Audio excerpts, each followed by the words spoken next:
Welcome back, everyone, to the Peacemaker Podcast on DC Studios Podcast. We are back. The gang is back together. Jedi Mike, Andy, how are you guys doing? I'm super.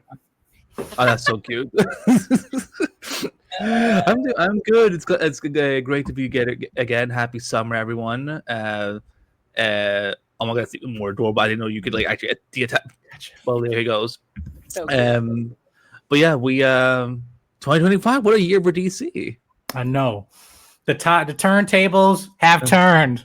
How the turntables turn. I say the hierarchy of power in the comic book world is about to change. Yes. We're making history. I think, 13 years since a DC movie been the most profitable superhero film of the year? Well, over 10 years? When did Dark Knight come out? It was over 10 years ago? Yeah. Yeah. 2010? Yes. Right? Mm-hmm. That was the golden era. 2008 even. 2008 even. I wasn't even in high school yet. So yeah. I thought that was Dark Knight. Yes, it was. Oh wow. Because Iron Man and The Dark Knight came out the same year. Yeah, you're right. That was a big year, and once again, a huge year for superheroes. And look at we're at now in 2025. Movies are not making nearly as much money, but Superman is not overseas. Sorry, y'all. Not overseas. America, we hate you. The landscape is different, so it is cool to see Superman moving the way it is, despite all of the challenges. I think it's cool to see Superman on top and inspiring people and making money, making its budget back or whatever people care about. I don't care about that, but I know the studios care. So it's cool to see Superman succeeding. We're getting it on digital this Friday, August 15th, which is just in time for this review that you'll be seeing because that is when the embargo lifts. So the timing, the alignment of the two projects makes sense because there are several references to the movie in Peacemaker Season 2. But before we get into Peacemaker Season 2, there's some news from DC Studios we can get into for a little bit. Obviously, Peacemaker is coming out this Friday. Supergirl is coming June 26th, 2026. As far as I know, Jason Momoa wrapped filming, but they're still filming, right? Am I wrong? I think they've finished. I think now they're finished principal photography, but now it's just more reshoots or pickups and stuff like that. But which, by the way, reshoots are normal. Everyone because every time a DC movie goes into reshoots, people freak out. It's no, this is what they always do, unless your name is Captain America: Brave New World. And too soon? Is it too soon? I actually don't get that because I don't pay attention to Marvel nearly as much as everyone else does. And you know what? No. I feel like most of America's feeling the same way. Yeah. I really did like Fantastic Four. I will say that. But what can you do? What can you do? But Superman is back, so that's what's important. But that's important. And we have Supergirl that is different. Appears to be different than every other live action iteration we've gotten so far, which is key because we have so many. Once we have so many versions of something, we need to differentiate a little bit. So I'm excited to see Millie Alcock, who was stellar as Rhaenyra Targaryen in the House Dragon. I'm so excited to see her as Supergirl. I'm excited to see, just Jason Momoa coming back as well I feel like it's a dream deferred, and I'm glad he's finally getting to play the character that he literally should have played from the beginning. But if we didn't get him as Aquaman, we wouldn't have a randomly billion dollar movie out of Aquaman movie. $1 billion. Yeah. But moving beyond Supergirl, I know we're all excited about Supergirl. I'm the most excited for Clayface. Clayface is a September 11th expected release date. Super excited about Clayface. The fact that it is, I saw this in the box office subreddit, and people were like, why are they investing in Clayface? They should build up this other stuff. And I'm like, have you seen Warner Brothers run with horror movies this year? Warner Brothers is kicking ass and taking names. That's why Warner Brothers is literally Blumhouse flopping all over the place. Warner Brothers has started slowly becoming the new king of horror. Just this year alone, Weapons, Sinners. I'm missing at least Final Destination. They've been on a run this year. Profitable. Yes, a profitable run this year. So Clayface being a horror movie set in the DC universe makes absolute sense for what is going on right now. It's just I'm so excited for Clayface. What about you guys? What do you think about Clayface? I love horror, and like there's a comic that I read called Clayface One Bad Day. I think it's Batman One Bad Day, and then it's one specific for a villain, right? That is like, okay, if they're doing something like that, and then of course the animated series, I'm like, it's perfect because also like it's also a small budget, $40 million, and like it's Mike fucking Flanagan. So it's like I'm like, I can't complain, and that's what I feel like I like about what James Gunn is doing. Like even like people are like, oh, but this wasn't part of the plans for chapter one. I'm like, pictures come in all different shapes and different timings. It's like, and if the script is good, why not? And also he did say that the slate we got like initially in January 2023, it's not those are not the only project for chapter one, and also, like, I think it's time that we, like Clayface belong on the big screen. Like, it's a disaster that we've never had Clayface in live action in movies. Like, I know he's been like in one show, whatever, but like it's time like horror, DC, and especially what Vanessa just said, like after how Warner Bros. Is just thriving in the horror genre, like this makes perfect sense. So I know they cast their lead. They're gonna start filming, I think, next month. Next month or something, in the fall. In the fall. Yep. So I listen, like I'm ready, like and that's the thing, like one of the things we have to remember, gods and monsters, like Clayface. The thing is that Clayface, like I know that's in the comics they've done some really interesting things with him, like he's even worked with the Bat family. So I'm like, people are like, oh, now they're just trying to do what Sony did. I'm like, no, because Clayface actually has some good like depth we can go with. So I'm ready. I'm excited. What about you, Mike? Yeah, I saw an interview. I think recently. I think it was either with Collider. They were talking about with the writer saying that he basically like used the foundation of the animated series as inspiration for it. And again, that's music to my ears. Again, to me, like the original animated of DC comics and everything, like that's the foundation for my DC lore and everything like that. And he even said it like, yeah, I love the live actions, but like that was, again, the writing is more important than anything, and just the foundation of those characters. And I think for me, that I feel it has broader opportunity that I felt besides from Marvel, because we saw a little bit of it in Werewolf by Night, but they just didn't capitalize on it.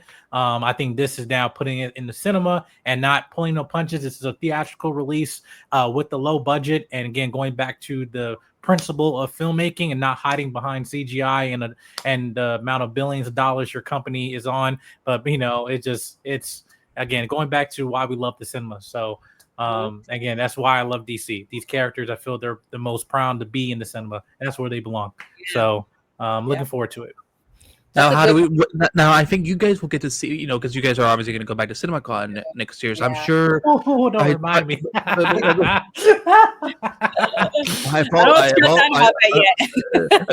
just saying, like, that's likely when you guys are going to get to see footage, like for the first time.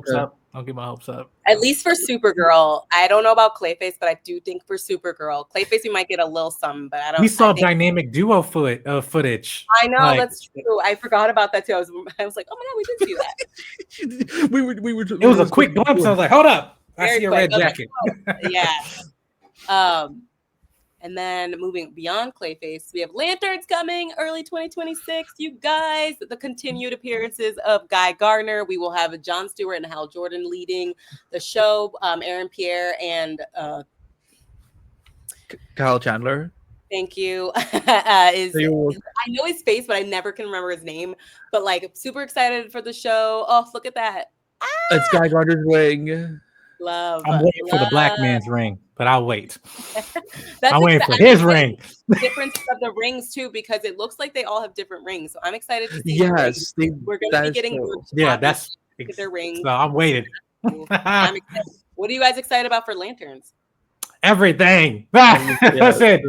It's Jon Stewart. He's black. Yes. Everything. And then Sinestro. Seeing Hal Jordan back in the in live action. Again, I think also the biggest draw is the fact that we're gonna see an older Hal Jordan and seeing John, and I think that's gonna be a little bit jarring for comic readers, for people. We never have anything like we never seen these characters live action together ever. Yeah. So it's just there's a big moment aside from that, but now Three Lanterns, Guy Gardner's in there, and how that's gonna their interaction with their Sinestro. Earth-based story, but yet still galactic. Like, what's going to be here? It's going to be John's story, as it should be. Yes, but it's still at the same time, give respect to Hal. I want to see that balance and synergy there. That all their individual stories, serve John, but also John's story serves each other and the supporting characters as well, especially Hal. So, I can't. Listen. That's my Infinity War Endgame. Yeah. I mean, listen, Jon Stewart was my first Green Lantern growing up with Justice League Unlimited. Like, it's time for him to shine. And I love Kyle Chandler so much. Friday Night Lights is literally one of my favorite TV shows of all time. So I'm excited to see him like finally enter the superhero genre. And I get to be. Like, I will get this, if I ever have grandchildren, which I never will be, but let's say I do, I will tell them the tale one day that I got to live in a time period where I got to watch 2 Damon Lindelof DC shows on HBO, because, like, Watchmen, guys, is, for people at home, like, Watchmen is so fucking good. And I mean, it's like, okay, he got his DC out of him. Like, we should be so blessed. And the fact he's coming back is, is great. I don't read as much of comics, and especially I don't read a lot of Tom King stuff, so I don't know what he's gonna do with Green Lantern. I mean, if he's effing up Wonder Woman, I hope he doesn't do it with lanterns. And also I want to see how Guy Gardner fits in with those characters, because I really enjoyed him with Superman. Like, he wasn't as douchey as I thought he was going to be. So, I hope we get to, I want to see how they because that show is probably going to be very serious and moody. So I'm like, I wonder how they're going to have a scene and I go, what's up with the hair?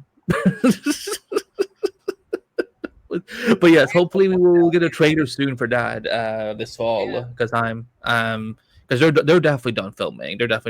And also Sinestro, oof, like, we're eating.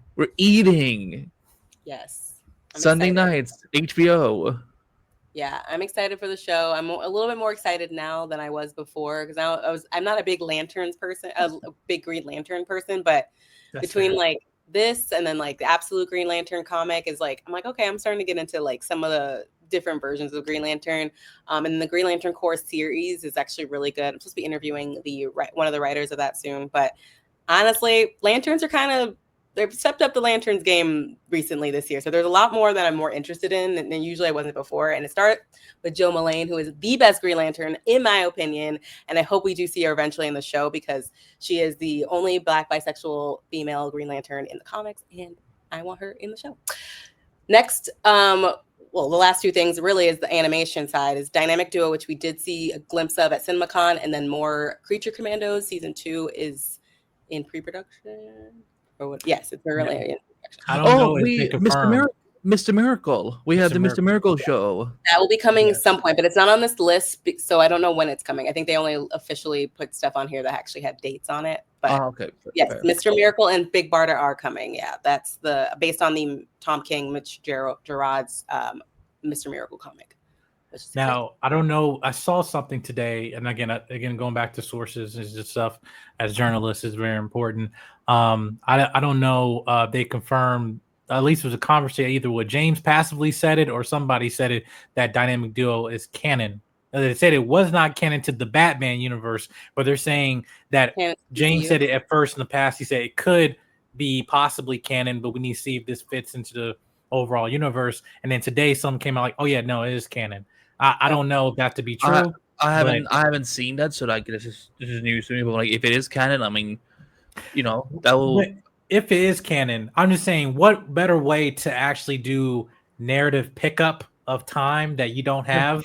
Yeah, but it also creates emotional weight for stuff to come down the line. But yet we still need those foundational things in the cinema that we have not experienced before, other than in comics or animation. Like, I need Dick Grayson and I need Jason Todd, and I want their that brotherhood of Robins, and to see that play out fully. But now to have that, and also in puppet, and claymation, and Yeah, also I like was gonna that. ask you both about it because you both saw whatever you saw at CinemaCon. So like, what was it? Did it look good or like what? Like what? Like It was a quick shot, and I really couldn't quick. even It looked tell you cool. like. I thought it looked cool enough. I was like, okay, like, but I honestly didn't make that much of an impression on me. Like, No, it just because they show a bunch of previous shots in that like compilation. Because okay. also they had it in there with Warner Brothers. What they did is that they, and again, they're where they're moving right now is smart. I'm waiting for CinemaCon, the business conversation where they can just drag their nuts to every studio, like, hey, y'all got your asses whooped. Hey, where's the mouse? He ain't here. You got Lilo and Stitch, but you got nobody else. But no, it's like they separated the different divisions of Warner Brothers to animation, and also with their Prime releases in DC Studios as a separate faction. So it's a way that they're still not lacking focus, but making sure to give each project the full attention it deserves. But yeah, it was a quick shot of just a claymation. You see, I think either Jason, it's probably Jason because he had a red jacket on. He had a black eye. He was on a bus or something like that. But then it was just a quick shot. But and then the logo showed, dynamic duo. So. Yeah, it was very brief, but I think it looked interesting enough where I'm like, okay, I feel like that's a different approach to animation, and like that's a great thing that we should keep doing more of. Hopefully it's successful enough where they do more of that, like those type of shows, and we can each, dynamic duo could be anyone. It could be any Robins, set of Robins. So that's an interesting like concept. I'm not excited about the show, but I'm excited for people who are excited about the show. I'm just excited to see Robins. That's it. Yes. The movie, different thing. Yes. Yeah, no, I mean, I'm excited for every single movie. I can't even I'm like so excited for the actual universe, but the TV shows, I'm like, I could watch some of them. But like, I love that there's enough where everyone can enjoy. Like, it's something for everyone, which is nice. Oh, we do have one. We do have one update. Boost to Gold has a pilot order. Finally, has a showrunner that is working on the script. So that's good. Like, cause I'm like Boost to Gold is one of my faves. So like, I'm if we can finally get Booster Gold off the ground, because I feel like they try to do a Booster Gold TV show like in 2011. They tried to do a movie in 2016, and I'm like, okay, this is if a James Gunn DC universe, I mean, this is the time to do it. So, but we're cooking, as the kids say it. All right, let's get started on this Peacemaker review. Yes. We're almost 20 minutes in. Let's go. Let's just get started. What did you guys think of the episodes that we saw? No spoilers, obviously, no spoilers here. But like, what did you guys think overall of this season of Peacemaker 2, Mike? Oh, you want to start with me? Yeah. Really? Okay. Really? You can pass it off to Andy if you'd like. Yeah, I like to pass it off to Andy. Okay. I really want to see what you guys' thoughts on the show. Yeah. Okay.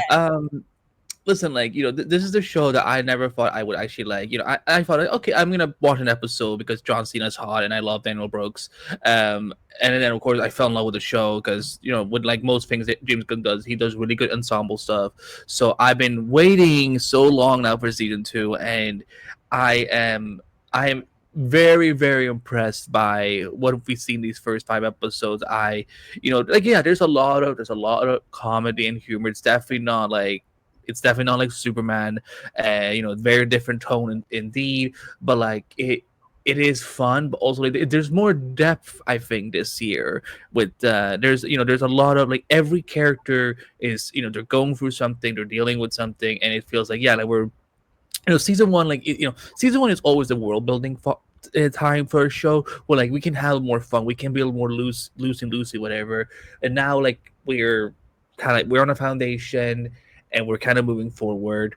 And I think John Cena gets some of the best acting stuff that he's done as Peacemaker. Like there's some really good standout moments, and then and then seeing like some of the newer characters come in is a lot of fun. I mean, I've been waiting to see more Frank Grillo as Rick Flag Sr. Because he's been like everywhere. Like he's been in every DCU project so far. So that's really cool. But yeah, it's so far like this is definitely a step up from season 1. Yeah, I agree. I actually I think I was like by the end of the first episode, I was like, okay, I actually already like this season more than I liked season 1. And it's just like a unique, like, the show's in a unique position because it started in another universe and then had to bridge the gap into this universe that we're now currently in our DC universe. And I think they did it really funnily, really well, and like also humorously. Like, I was like, okay, yeah, that makes sense. That tracks. I think that everyone feels more like people now instead of just vehicles for jokes.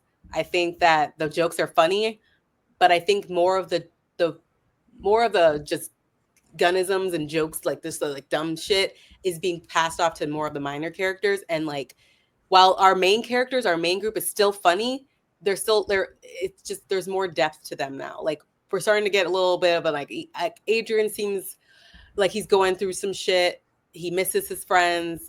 Obviously, Hardcore and Chris are going through some real shit. Like, both of them are battling addictions of their own. And like Ads Leota is in complete denial over her whole life falling apart because she chose to out her mom.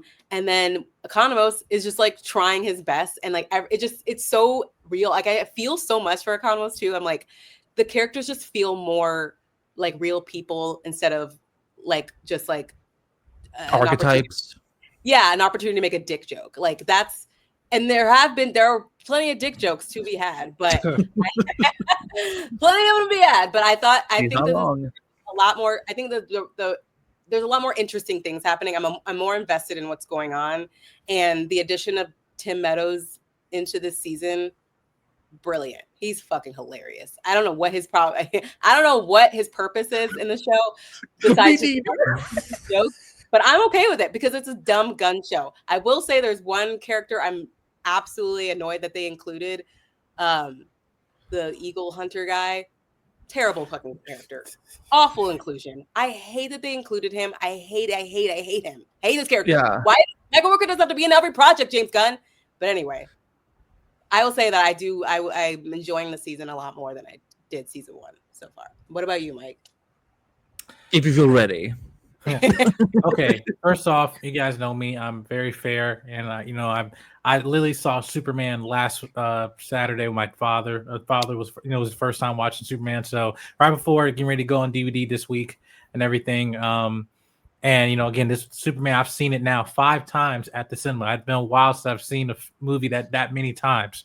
And James Gunn, again, he doesn't miss. Again, he's just like any other writer and director. He's flawed. But I've been biggest advocate for this entire universe and everything. And with Peacemaker, with the show, I thought was very successful in terms of how he take obscure characters that nobody really gives a damn about and actually make you care about them in an emotional way. But yet, you also have the James Gunn-ism of it all, what makes it, entertaining, to watch instead of just trauma dumping all these characters, because a lot of these characters have a lot on paper. They have gone through a lot of stuff, right? With season 2, now in this new DC universe, I thought the way they kind of narratively, try to tie things and make it, this is a new universe reset, but yet it's still a continuation, was a smart way. Whether you want to accept it or not, the people are not going to, accept it really the first 5 minutes of this show. But I was like, yeah, whatever. That's smart and everything. But with this show, in the plot of this entire season, I honestly felt for me this was a letdown, only because I felt that there was a lot of jokes here that really did not hit for me, and it's almost become, yes, that was stupid, but not smart stupid like James usually do, right? There's some things in there I laughed at, but it kind of like there were just consistent things that I'm just like, wait, why the hell did you do that? And like, and why am I watching this? I just saw Superman last week, and I'm watching this fucking scene in his first episode. Like, what the fuck? Like it literally just took me out. But there was some smart things that I'm like, oh my gosh, I didn't even know you were going to do that. As I watched more episodes, and I felt that if that was like harnessing more, then I think it would have been, for me, it would have been more accepting for this entire season. But again, we got more episodes to see. But for me, I felt that just in terms of really the plot of the story is that you have a lot of concepts here, but I feel they're not really connecting this well. And I felt the glue, i.e. the James Gunn jokes and some of these characters, like, you know, their side characters have just doing one-liners. And like, again, the Eagle character, Tim Meadows. I love Tim Meadows. I fucking love Tim Meadows. And I'm like, I was just like, what? Who's writing this? And I don't mean to be going on a rant like this. And I want to make this very clear. I want to like love this show, and there's moments I absolutely love it. But I just felt there's some issues I have, and we can dive into it. But yeah, I was just kind of just disappointed, and it really didn't pick up to me. It's like the third episode, but yeah, that's. Oh yeah, we should probably say that I don't know if you said it, Vanessa, but like we watched the first 5. We got the first 5 episodes, so there's still 3 more that we haven't seen. Which we don't know if we will be getting those ahead of time. Yeah, but we have. Mm-hmm.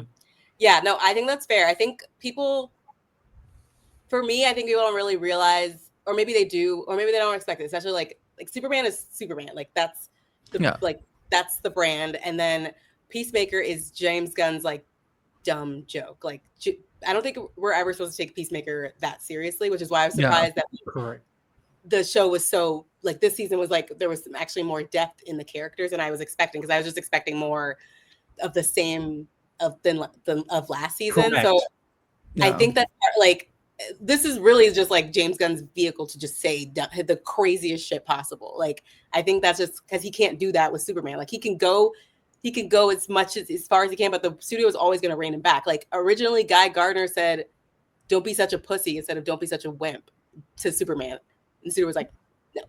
So like that, you can't. James is not going to be able to go full James. He's going to go full James in Peacemaker. That's like I'm just like I never have an expectation of anything more than like we're going to get a lot of dumb shit. And yeah, there are some moments I'm like, this is really terrible, not like, funny. Yeah, this and lucky like disrespectful, like just like you know, the Eagle Hunter like you shit. know, like that's. There was a scene that me and Mike are both like. I was actually offended. I was like, "This." Yes, and I'm normally not. Yeah. I'm normally not offended. I'm going. I think I know which one you're talking about. Like again, I mean, we will get to like when that. About it. People are gonna be pissed. Yeah. I already know people are gonna be mad about this. Yeah. So like. Yeah. I thought there was a line that was crossed. That even for James Gunn, I think he crossed it and he didn't even notice. He's just like, I can do whatever I want. Yeah. And I don't want to make this very clear. This is not me going on and trying to hate this show and everything. I enjoy talking about the DC universe with my fam here. And I want to make this very clear is that I think that I just saw all these episodes last night. And I felt for me, I think because I saw Superman last week, that I feel like I kind of need like a palate cleanser of going back to what I just saw, and I think it's still fresh in my memory in terms of the tone and aesthetic of that film. And I think it's like, wait, this dude did the Peacemaker season 1. Like this is Slither, all these things, the Burno, all this other things. Like that's James Gunn. I feel like for me, I think this was just so recent. But for some people, that is recent because they just saw Superman. I know. So it's just like.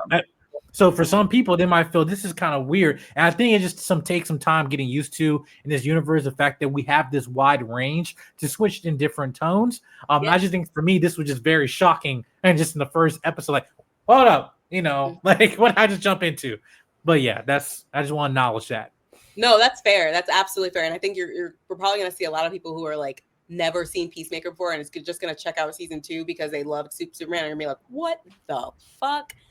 That's definitely going to happen, especially with what happens in the first episode, right? Yes. Yeah. Yes.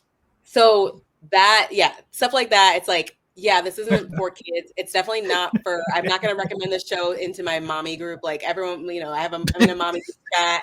My mommy group chat is like, hey, so what's everyone's watching? Like, I'm watching, Wednesday. That's what I was saying. Yeah. I'm not gonna be recommending Peacemaker to my mommy group chat. But that I think that like lends to like some. I want to talk about what we liked and what we didn't like first. Like, get specific. So, what are a couple of things that really worked, and then one thing that really didn't? So, Andy, you start. Okay. Well, I like again, like I said, a lot of the character depth this season. Again, for all the dumb things that we do see, that I'm like kind of like, "Ugh, okay, whatever." Like the the dynamics between these core characters, like they're very enjoyable. Like these actors have very good chemistry with each other, and they're very, they're you see them meshing well together. So like I like that. Of course, like I said, I mean, I'm a Frank Grillo stan, so like he is Yes. great this season, and we get an introduction of Sasha. Bordeaux. Thank you. Because there's an X in it last year, I don't know how to like really flow with it. But she's a really Bordeaux. Bordeaux. Bordeaux. Bordeaux. It's a cool. Sasha. I like Sasha. I like Sasha. Tim is. Yeah, I don't know what he's doing here, but like there's time where like I literally like did spit takes where I'm like, oh my god, what did he just say? So that like he's funny, and yeah, I mean I liked there's some things that we see in the trailers that we get more of throughout these 5 episodes, and I'm like, okay, I'm trying to like cryptically not give it away, but like it was not something that I was expecting to see in a show like Peacemaker. So I think that's really, really fun. Also, I mean, another highlight is, I mean, because we know James Gunn, like he loves music, and so it's been fun like hearing some of the music he's picked for the season. And so yeah, those are some of my highlights for season 2 without giving it away. Anything you didn't like that didn't work for you? I love Michael Rooker, but like his character is like, I'm sitting there, I'm like, okay, you're still talking. Can we get this going? Because I'm like, this is uncomfortable. Yes. And like, yes. I get it. The point is that he is supposed to make you uncomfortable, but I'm like, that doesn't mean that he has to be here. Like, and also like, now we wasted Michael Rooker. Like, like now, because like, because in animation is one thing, like he can voice animated characters and then he can still play something else in live action. But now I'm like, this is what we're wasting him for. So that's a real disappointment. But like that's what makes me the most uncomfortable. And no, I mean Tim Meadows also, like there's one scene in particular where I'm like, why? Damn. No, I'm not allowed to. But I'm like, bro, what are you doing? Why are we doing this? But again, like I said, I think I said this before. Like, some of James Gunn's humor, like some of it lands with me, like throughout any product that I watch it from. But like even just like in the Guardians movies, like there's some things in there where I was like, this doesn't fly with me. Like if someone finds it funny, that's on them. But yeah, I mean that's the thing. Like, I mean, I don't have as much complaints about. Like I think season two is a plot point. Like I like where the plot is going. Like I think it has a stronger storyline this season. But there are these like minor things that I'm kind of like, but it doesn't ruin season 2 for me, because I would say that like I probably would rather watch season 2 again than I watch season 1, even though I did like season 1 quite a lot. So, do you want to go, Mike, or do you want me to go? No, it's fine. Because Andy made some really good points there. Because I want to make this clear. Like I think this is a better on paper, better plot, and plot that was mentioned in season 1, and a plot point that you brought this over into the new DC universe. Now you've been building this over for now almost 4 or 5 years now at this point. So this has been a time that we're kind of like tying up this plot point with Frank Grillo's character Rick Flag Sr. and with Peacemaker, and knowing that like these characters have there's a plot point here that's very significant, and I hope that's addressed, and that to me is entertaining. Like those uncomfortable moments of when you find out more things that get revealed this season. I'm like, wait, oh, that's interesting. That answers a whole lot about what happened before in season 1. I'm like, that makes so much perfect sense. And I was like, that was smart. I felt like that was one. Like, yes, more of that. Then we get to Tim Meadows, just go, just doing some. I can't even say this thing, this condition that's so fucking stupid. Like, it's so fucking stupid. Bird blindness is funny. It's so fucking stupid. Yeah. Listen, it's not even a spoiler because it's so fucking stupid. It's just like but the delivery of it just like, okay, I get it, and then just go over and over again with it. But okay, aside from that, going to Danielle Brooks, now Academy Award nominee actress in this show and everything. And she coming in now with the aftermath of the fact that she out her mother, but also led to the demise of her colleagues' careers. And with that, I think there's been a lack of that, well, at least what I've seen, but I don't know, you're gonna hold on to that in the rest of the season, or are you just waiting for that for the Waller show that you're developing? I don't know, but I just think like that story point is like, hey, I just outed out my own mother, and now I have inner challenges with my family. What does that do to me? Am I like my mother? Well, I don't care who affects actions, whatever, for the higher purpose and higher calling, whatever. And we gotta do what we gotta do, no matter what consequences, even if it's the people that we care about. That is interesting, but I felt like that was just not honed on a lot, at least what I've seen. But I think, again, I just would love to see more of that aspect. With I'll say with John Cena, I do agree that I feel that he has now matured with this character. I think that with the first season that he's stepping into now, this is a serialized character instead of just like a side character in a movie. But like this is like, okay, he's now taking full ownership of this character. Now that he's comfortable, he's now like, yes, he's he's still, the suit is still fitting and all that stuff. But when I'm metaphorically speaking, I'm saying like it now. I feel like he's owned the different dimensions of who Chris is as a character, to a point that no, he's not just an idiot. It's like, no, there is underlying things here beyond what we've seen in season one that's capitalized here. And I think that's more testament, not just in terms of the writing, but his performance. So I want to acknowledge that. I think John did a really good job, because even when we've seen actors or wrestlers turn actors, there's many ones that have high and low moments in their career. But when I've seen that, like Dave Bautista and John Cena, I feel like they're doing a very good job in terms of earning their stripes and maturing as an actor in this profession. Because again, it's not something you just want to half-ass do. Some people can just phone in, performances, but if you actually care about the material that you're doing, it shows to the audience as we're watching it. And I see that he cares about what he's doing. So that was just a strength to me. But yeah, I agree with both of you guys. I think that obviously I've already said, like, I'm gonna start with what I didn't like, but the things that I didn't like obviously the Michael Rooker Eagle Hunter. I think that I'm not gonna lie, I think James wrote himself in a corner with having Eagly being like Peacemaker's sidekick and being so powerful, because they're writing these silly things into the storyline to make up for the fact that Eagly is kind of overpowered for a fucking bird, right? Or a duck, according to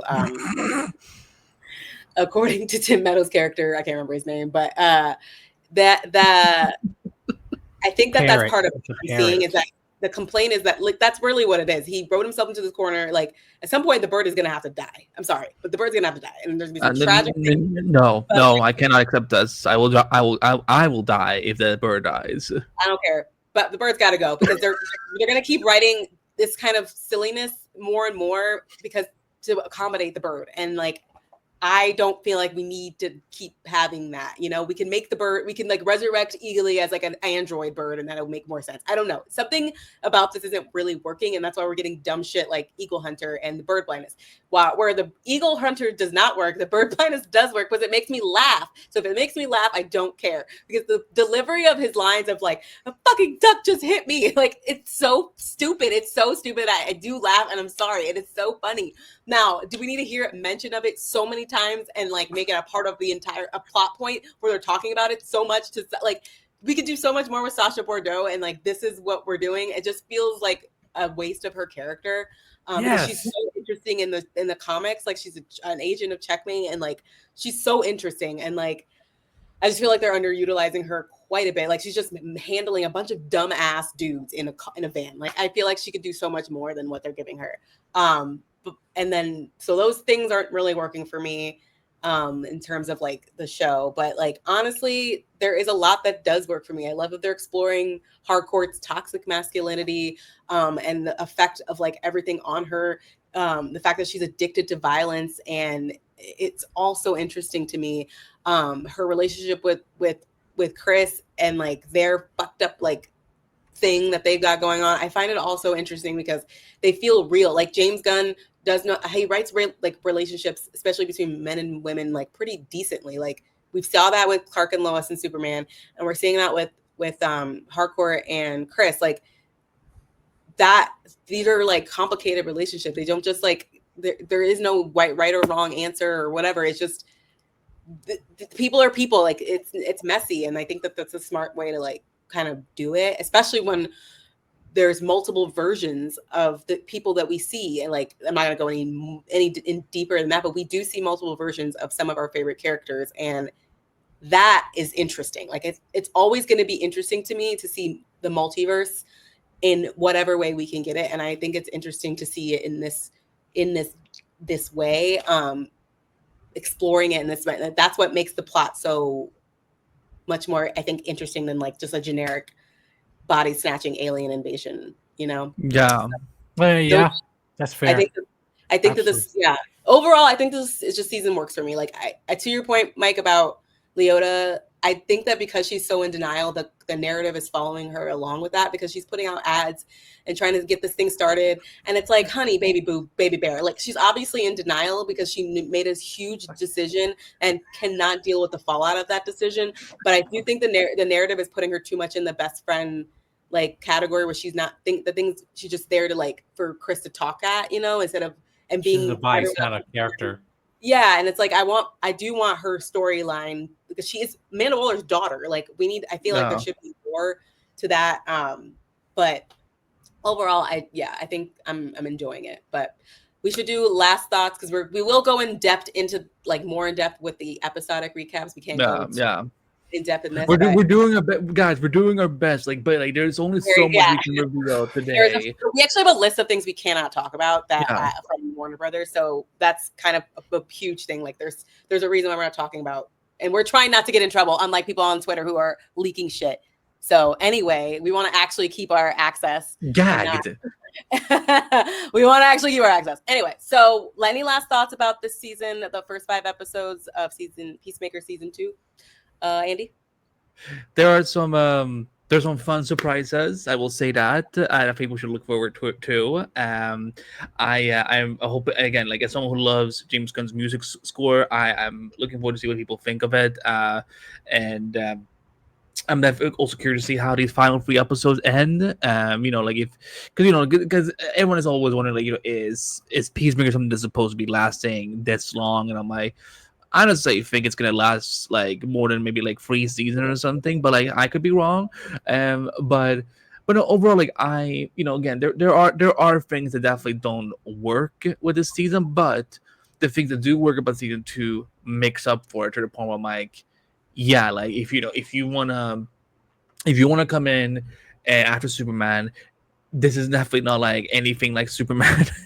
But it is mostly a fun time, and again, like, I mean, there were moments in the first 5 where like I'm tearing up, and I'm just like, why am I tearing up over this? And so, but again, it just goes to show, like, even if not all the humor that James Gunn does doesn't always work for me, when he gets to be dramatic and like do like good emotional development for characters and plots, I'm like, that's where he really fries. And that's kind of why I'm like, when we see something like Superman, I'm kind of like, oh my god, he's like, he's capable of so much more. And so yeah, I'm definitely curious to see how fans are gonna respond. Yeah, look out for those some of those fun surprises. What about you, Mike? Yeah, if you're a fan of season 1, I think for me, I enjoy season 1 because of these characters, and I feel for these characters, I feel they don't take a step down. I think it's more of the pacing in terms of this particular story, I think it just took a little bit of time for me to get hooked onto. Really didn't hit for me until episode 3. But again, if you are a fan of these characters, you're going to enjoy season 2, because we're taking them in a different direction, a more deeper level. But also, narratively, we're wrapping things up, and also things that we thought we know about these characters are getting revealed. There's not like, oh, we know everything about them. No. So there's still more things to be revealed, I think, as this season progressed, and I think that'll probably maybe kind of mediate some of my my apprehensions, coming out of watching the 5 episodes. But again, going to it, I think this is a talented cast. This is an entertaining show, regardless. It might work for some of you in terms of the humor, but will you be bored? And should you like skip season 2 of Peacemaker? Absolutely not. And I'm looking forward to how this season wraps up. I think everybody is giving their all in this, but especially to John. I think this is he's expanding on his range here, and I think it's a sight to see. So yeah, I agree. I think season 2 is fun. It's a lot of fun. It's definitely not boring. I don't think there's a single moment where I was bored. I was laughing, was definitely perplexed and offended at least once or twice. But that's like, it feels like pretty par for the course for James Gunn rated R project. I had a lot of fun. I love the characters. I'm excited to see more in this DC universe, and we are definitely getting glimpses of that in this season.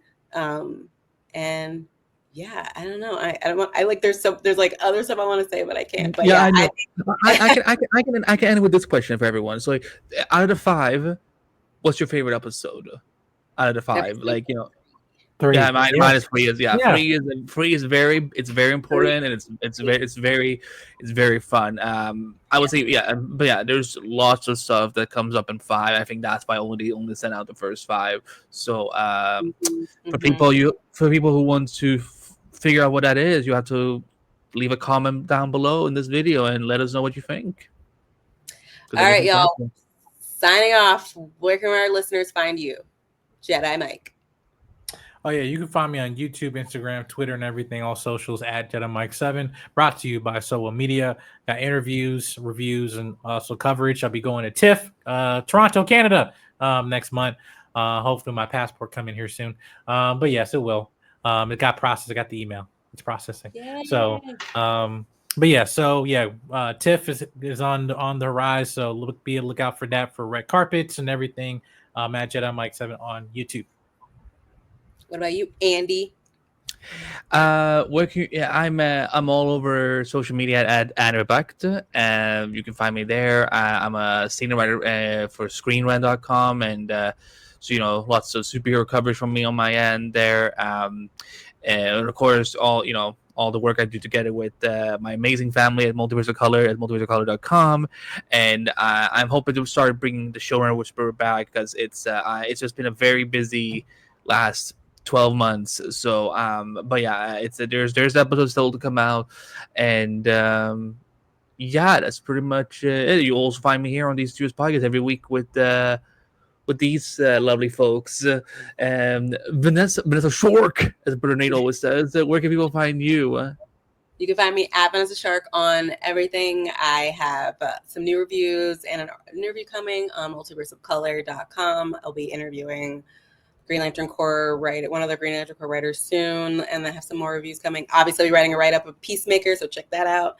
And then you can check my VanessaShark.com for my stuff on my personal side if you want to check that out. But yeah. All right, y'all. You can find us at the places we just said. And until next time, peace. Do you really want to party? Oh, I'm sorry. Oh, that's awesome. That's awesome. Exactly. That is awesome.